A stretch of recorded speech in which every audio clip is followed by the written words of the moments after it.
আপনি এটা মনে করেন না যে আপনার কেউ নাই, যিনি থাকার উনি আছে।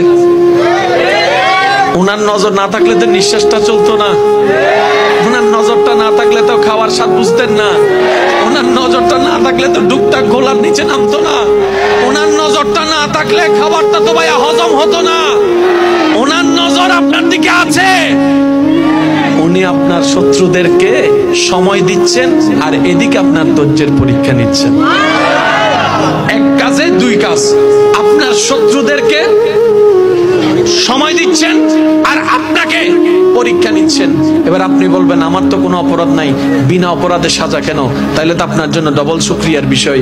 সেটা হচ্ছে আল্লাহ তাআলা আপনাকে 10,000 বছর আগুনে জ্বলার মতো গুনাহ যেটা আপনি করেছেন ওইটা থেকে বাঁচানোর জন্য 3-4 মাসের 3 বছর 5 বছরের একটা দুনিয়ার কষ্ট দিয়ে দিচ্ছেন। সুবহানাল্লাহ। এবার বলেন লাভ না লস? জোরে বলেন লাভ না লস? আরো জোরে বলেন লাভ না লস? আল্লাহর বান্দা